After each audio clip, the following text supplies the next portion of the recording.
Price Lord. கர்த்தருடைய நாமத்துக்கு மகிமை உண்டாவதாக. நான் ஆண்டவர் இடத்துல கேட்டேன் ஒரு 2-3 நாளைக்கு முன்னாடி, ஆண்டவரே இந்த ஞாயிற்றுக்கிழமைக்கு ஒரு வார்த்தையை கொடுங்க ஆண்டவரேன்னு சொல்லிட்டு, ஆண்டவர் ஒரு அழகான ஒரு தேவன் இடத்துல ஒரு வைராக்கியமான ஒரு நபரை ஆண்டவர் எனக்கு காமித்தார். அது யார் என்று நம்ம வேதாகமத்தில் இப்போ பார்க்க போகிறோம். சங்கீதம் 132 சங்கீதம் 3வது அதிகாரத்தில் ஆண்டவர் சொல்லியிருக்கிறார், என் வீடாகிய கூடாரத்திலே நான் பிரவேசிப்பதில்லை, என் படுக்கையாகிய கட்டிலில் நான் ஏறுவதும் இல்லை என்று சொல்லி தாவீது சொல்லியிருக்கிறார். அருமையானவர்களை, இந்த வார்த்தையை நினைக்கும் போது எவ்வளோ ஒரு தாவீது ஆண்டவரிடத்தில் வைராக்கியமாக ஆண்டவருக்காக ஏதாவது செய்ய வேண்டும், ஆண்டவருக்கு ஆலயத்தை கட்ட வேண்டும் என்று சொல்லி அவர் வைராக்கியம் உள்ளவராக இருந்தார்.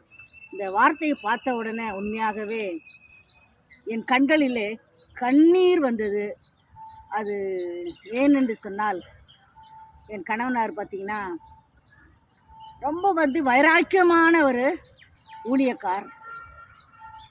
ஆண்டவருக்கு எப்பொழுதுமே ஏதாவது நான் செய்ய வேண்டும் என்று சொல்லி அவர் இருதயத்தில் எப்பொழுதுமே பேசிக்கொண்டே இருப்பார். எனக்கு ஒரு பெண் பிள்ளை, ஆண் மகன் இருக்கிறான். அது அவர்கள் சிறு வயதாக இருக்கும்போது நாங்கள் கிராமமாக 10 நாள் 15 நாள் அங்கே ஒரு உறவினர் வீட்டில் தங்கி அந்த மக்களிடத்தில் கிராம பகுதியில் நாங்கள் போய் சுவிசேஷத்தை சொல்லி அவர்களை அங்கே இருக்கிற ஆலயங்களுக்கு நாங்கள் அழைத்து கொண்டு விடுவோம். அந்த மாதிரியான ஊழியங்கள் தான் செய்து வந்தோம்.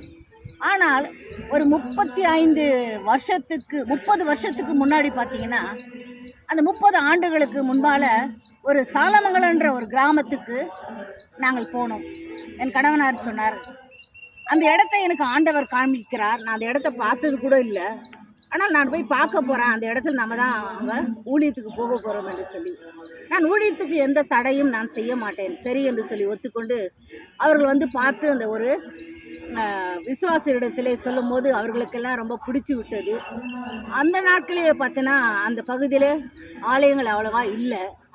ஆனாலும் அவர்களே ஒரு விசுவாசி ஒரு இடத்தை கொடுத்தார்கள். சின்ன ஒரு ஓலை கொட்டாய் போட்டு ஒரு 10 ஆண்டுகள் நாங்கள் அங்கே ஆலயம் நடத்தி வந்தோம். அதுக்கு பிற்பாடு பார்த்திங்கன்னா அந்த இடத்தை விற்றுட்டார்கள்.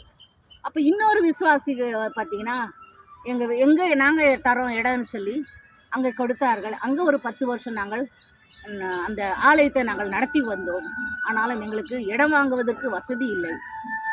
மிகவும் ஒரு சோர்வையான ஒரு நேரம்தான். ஆனால் என் கணவனார் பார்த்திங்கன்னா ரொம்ப சிரித்து கொண்டு இருப்பார்.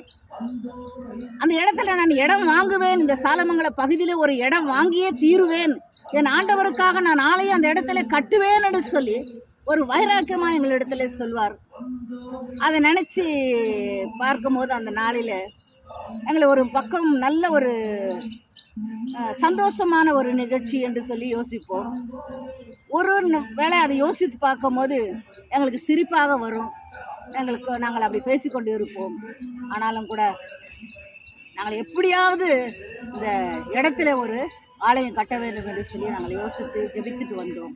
ஆனால் பார்த்திங்கன்னா 2014 எங்களுக்கு ஆண்டவர் அற்புதமாக இடம் வாங்க உதவி செய்தார். இன்று வரைக்கும் நாங்கள் ஆண்டவருக்காக இன்னும் அதிகமாக செய்ய வேண்டும் என்று சொல்லி தான் இந்த யூடியூப் மூலியமாக, ஃபேஸ்புக் மூலியமாக கூட என்னால் ரொம்ப தூரத்துக்கு போக முடியல என்று சொல்லி ஒரு எண்ணங்களோடு இந்த யூடியூப்பை நான் தொடங்கினேன். நிச்சயமாகவே இன்றைக்கி பார்த்திங்கன்னா அநேக மக்கள் இந்த ஒரு வசனத்தினால் ஆசீர்வாதங்களை பெற்றுக்கொள்கிறார்கள். அன்புள்ள சகோதர சகோதரிகளுக்கு நான் சொல்வது என்னன்னு சொன்னால், கர்த்தருக்காக நம்ம ஏதாவது செய்யணும் என்று சொல்லும் போது கர்த்தர் நம்மளை ஆசீர்வதிக்கிறவராக இருக்கிறார். என் 2 பிள்ளைகளும் பெரிதாகி திருமணம் செய்து கொண்டு அவர்கள் 2 பிள்ளைகளுமே இன்றைக்கி ஊழியங்களிலே இருக்கிறார்கள். ஏனென்று சொன்னால், நாங்கள் அவருக்காக செய்த எங்களுடைய குடும்பமாக அந்த சிறு பிள்ளைகளை கொண்டு நாங்கள் கிராமமாக போய் அந்த இடத்துல வெயில் இருக்கும், மழை இருக்கும், வேறுபட்ட கஷ்டங்கள் எல்லாம் தேவனுக்காக நாங்கள் சகித்து கொண்டு அந்த ஊழியத்தை கற்று எங்களுக்கு உதவி செய்தார். அதனால் எங்களை தேவன் ஆசீர்வதித்து இருக்கிறார், இன்னும் ஆசீர்வதிப்பார். இதை பார்க்குற யாவரும் கூட தேவனுக்காக ஏதாவது செய்ய வேண்டும் என்று சொல்லி அந்த எண்ணத்தோடு நீங்கள் முன்வாருங்கள். கர்த்தர் இதை பார்க்குற யாவருக்கும் ஆசீர்வதிப்பார் என்று சொல்லி நான் நம்புகிறேன். ஆமீன். ஹல்லேலூயா.